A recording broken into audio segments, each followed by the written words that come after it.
Gendong, cerita pendek karya Raditya Dika, dibacakan oleh penulisnya. Kenapa aku gak boleh gendong anakku sendiri? Tanya si suami kesal. Di ujung kamar, istrinya duduk di kursi melihat ke arahnya. Si suami ada di dekat jendela kamar mereka, berdiri dekat kasur, masih memandangi wajah putrinya yang sedang tertidur pulas. Istrinya berkata, "Kasian, dia baru tidur, nanti terbangun." "Tapi aku kan bapaknya, gak apa-apa juga kalau dia bangun sebentar," kata si suami. Istrinya menjawab dengan sabar, "Tapi aku ibunya, dan anak kamu umurnya baru 5 tahun. Butuh tidur nyenyak biar dia tumbuh besar." Kalau udah begini si suami mengalah. Seorang ibu tahu yang terbaik untuk anaknya. Apalagi anak ini, anak mereka satu-satunya. Cahaya bulan yang redup masuk dari jendela, jatuh tepat di kemeja hijau lusuh yang si suami pakai. Dia masih tidak rela hanya bisa melihat anaknya tidur dengan mulut setengah terbuka, tanda tidurnya terlalu pulas. Gigi yang mengintip di bawah bibir terlihat putih seperti susu yang masih segar. "Lagian, kalau anaknya udah digendong, kamu mau apain?" tanya si istri. "Diliatin aja gitu." "Pertama-tama," kata si suami, "aku mau kecup jidatnya. Karena setiap pulang selesai mencari uang, hanya dahi itu yang bisa melarutkan rasa capek yang terkumpul. Aneh loh, bisa lenyap, gak bersisa." "Terus?" tanya si istri. "Terus, aku lihat kelopak matanya.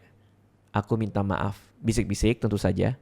Aku mau bilang, 'Maaf ya nak, ayah masih belum bisa beliin mainan kesukaan kamu yang kamu like di Instagram minggu lalu. Maaf, ayah terlalu naif menaruh semua uang keluarga kita di bisnis kafe ayah. Hilang gak bersisa digebuk segala pandemi virus COVID ini. 6 bulan tanpa pemasukan memang waktu yang terlalu lama untuk membuat kafe sederhana ayah rata dengan mimpi yang ayah bangun untuk kita.' Lalu aku akan bilang, percayalah ayah sedang berusaha untuk mencari uang kembali. Agar kita bisa berhenti makan sehari sekali. Agar kamu bisa ikutan beli es krim Magnum yang anak kompleks sebelah suka makan sore-sore. Maaf, tapi ayah terus berusaha kok.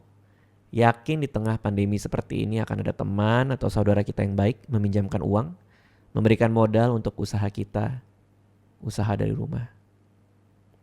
Si istri masih mendengarkan. Duduknya masih belum berubah semenjak suaminya bicara dari tadi. Si suami melanjutkan, "Lalu, aku akan elus rambutnya dan aku taruh dia kembali ke tempat tidurnya. Tuh kan? Aman kan? Cuman selama itu kok. Boleh dong aku gendong dia." Si istri melihat ke arah suaminya. Bukannya menjawab, dia bertanya balik. "Kok istrinya gak pernah dikecup lagi dahinya?" "Iya, ini kalau dibolehin gendong, kamu juga kebagian kecup dahi. Janji," kata si suami. Si istri tertawa. Suaminya melihat dia dengan mata sendu. Dia berkata, "Maaf ya, kalau aku kecewain kamu." "Aku gak pernah kecewa sama kamu, Mas. Gak pernah," kata si istri pelan. Si suami menatap ke arah bulan, matanya mulai berkaca-kaca. Dia melamun sendiri. Istrinya membiarkannya.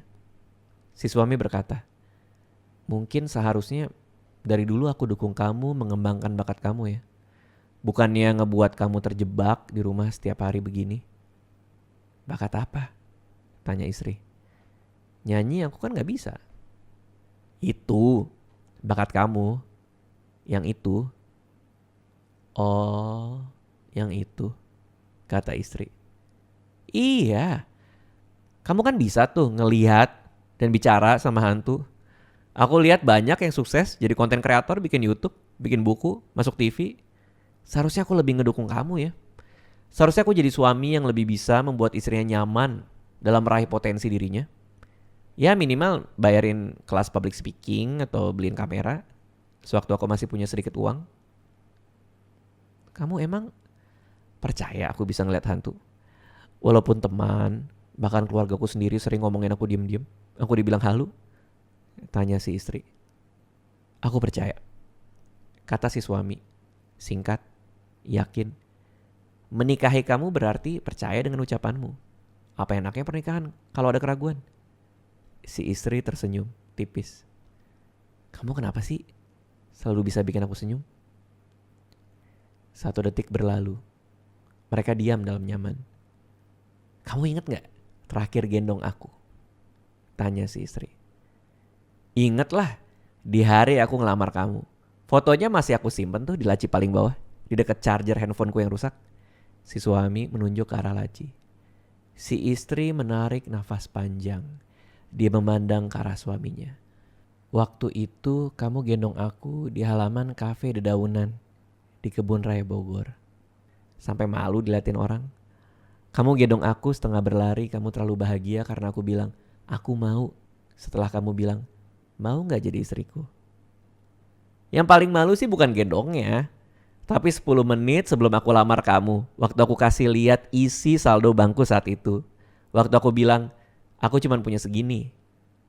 Iya, kata si istri. Dan aku kan bilang, berapapun cukup asal sama kamu. Aku masih simpen loh tespek yang dulu. Lanjut si istri. Video aku pas aku nangis masih kamu simpen gak? Masih banget. Aku post di second account aku yang gak ada yang tahu. Yang biasa aku pakai buat order sambal teri goreng kesukaan kamu. Yang penjualannya nyebelin itu loh. Dulu kita masih punya uang ya buat beli hal-hal kayak gitu, kata si suami. Maaf ya, kamu pasti kecewa sama aku. Aku gak pernah kecewa sama kamu, Mas, kata istrinya. Gak pernah. Si istri duduk diam. Dia menghapus air matanya yang jatuh 1 tetes. Kamu kenapa? Kok tiba-tiba nangis?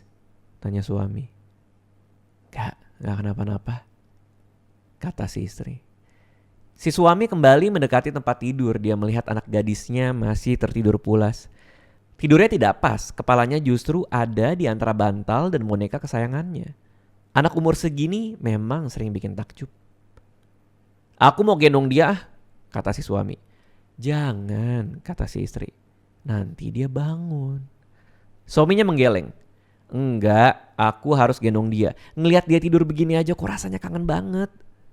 Si suami mendekat ke arah anaknya. Dia lalu menjulurkan tangannya tapi tubuh anaknya tidak terangkat. Si suami mencoba mengambil anaknya kembali.